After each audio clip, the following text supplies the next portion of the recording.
Have you ever wondered if there's a better way for society to work? A way where everyone can be genuinely happy and free? Let's talk about an idea that challenges everything we know about property, work, and wealth. Imagine a world where land isn't owned by anyone.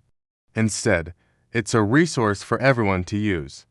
You can farm it, build a home on it, and pass that right to your children. The land is permanent, but people's lives and needs change. So, why should a piece of paper from the past dictate who benefits from the earth today? The goal is a society where everyone has the right to use the land to meet their needs. This brings us to the core of a new vision for society: true freedom. And what is true freedom? It's when your happiness isn't controlled by someone else.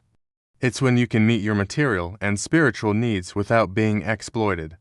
In this new society, you either work for yourself, you're a partner in a collective business, or you serve the public, and society provides for you in return. Think about our current economic system.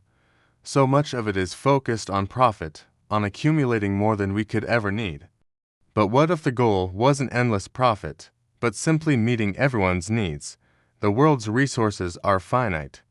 When one person takes far more than they need, it means someone else is left with nothing. That accumulation of excess wealth isn't a sign of success. It's a sign that someone else's share has been taken. This idea suggests that any economic activity should be about satisfying needs, not hoarding wealth. You have the right to save from what you produce for yourself, but not by taking from others or paying someone a wage that doesn't reflect their contribution. Using others to build your own fortune is the very definition of exploitation. Let's break down the problem with wages. When you work for a wage, what's your real motivation?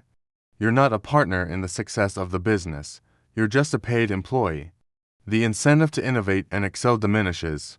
Think about it. If a worker produces 10 apples for society and gets 1 apple back, which is enough to live on, why would they push to produce 20? There's no personal gain.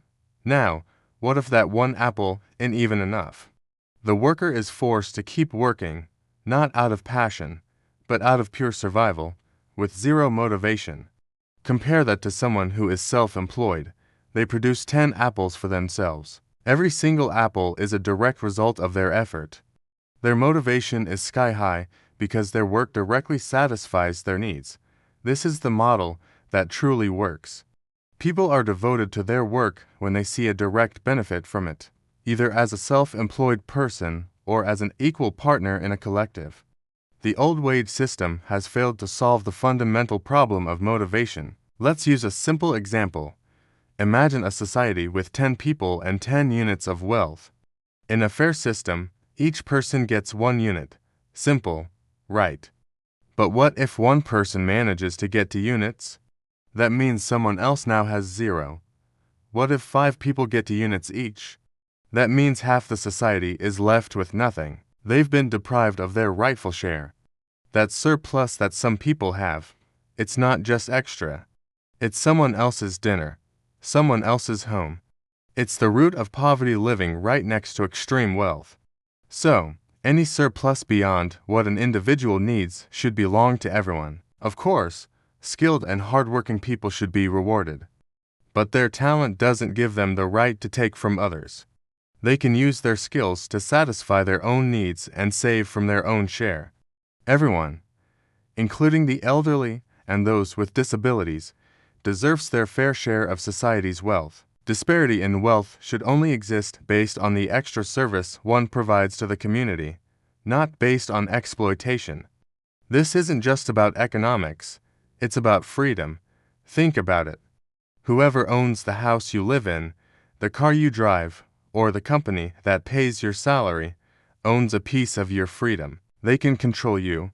To be truly free, you must possess the means to satisfy your own essential needs. Food, housing, clothing, and transport shouldn't be things you rent or depend on someone else for. They should be private and sacred. When you rent, the owner has power over you. They can leave you homeless, stranded, or hungry. The solution is to transform our societies of wage earners into societies of partners. This is the natural next step. The power of workers uniting isn't just about demanding higher wages anymore. It's about demanding their rightful share of the production they create. It's about becoming partners. And what's the final step in this journey? A society where profit and even money itself disappear. When society becomes fully productive and everyone's material needs are met, what is the point of profit? The recognition of profit is an admission that exploitation exists. The ultimate goal is to eliminate it. This isn't something that can happen overnight by decree. It's a process, an evolution. As we focus on meeting needs instead of chasing profit, the very concept of profit will naturally fade away. This is a vision for a world where people are truly liberated, materially and spiritually. A world where happiness isn't a commodity to be bought, but a natural state of being for every single person. It's a radical idea, but maybe it's the kind of radical thinking we need to build a fairer, more humane future for everyone.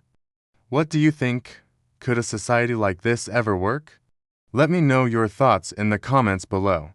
Thanks for watching, and if you found this perspective interesting, don't forget to like, share, and subscribe for more deep dives into big ideas.